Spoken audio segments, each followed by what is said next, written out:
For 37 years, the official record said Vince McMahon walked into a New Jersey Senate hearing in 1989 and simply told the truth, that professional wrestling was entertainment, not a sport. That's the story they tell. It isn't what happened.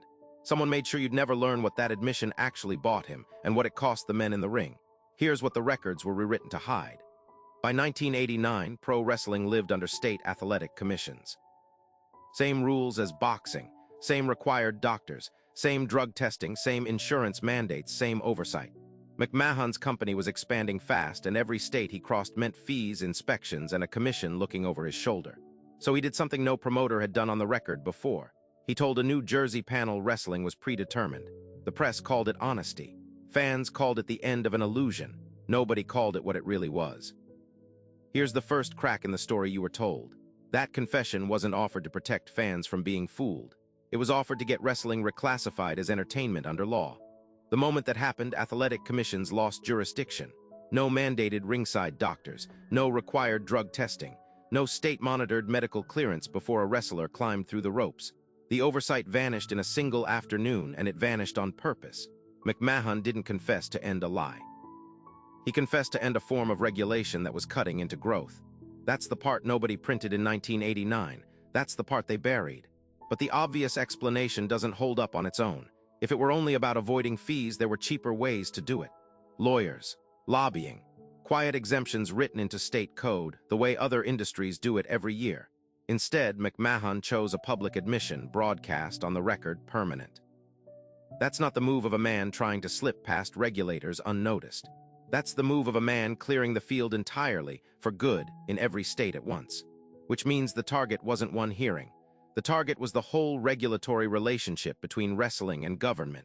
And that requires asking who benefited most from wrestlers having no legal safety net left at all. Here's what was actually covered up, and by whom. Once the oversight was gone, there was nothing standing between a wrestling company and its own performers except the company itself. No outside doctor had to clear a wrestler with a herniated disc. No commission had to test for the steroids fueling the bodies fans were paying to see. No agency tracked how many concussions a man absorbed in a single year.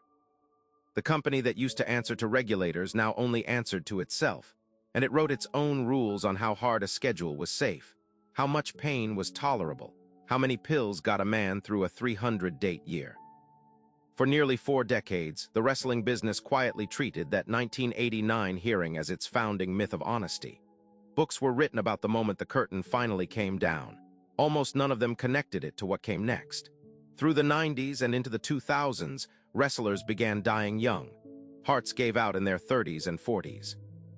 Painkiller dependencies spiraled in silence because there was no state inspector checking a locker room, no license to revoke, no paper trail forcing anyone to answer for it.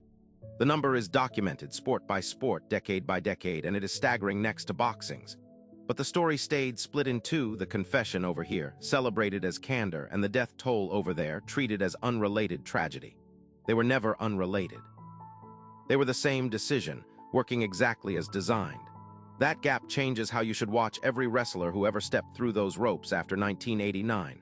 It means the freedom the company gained that day came out of the body of every performer who worked without a state doctor checking whether he should.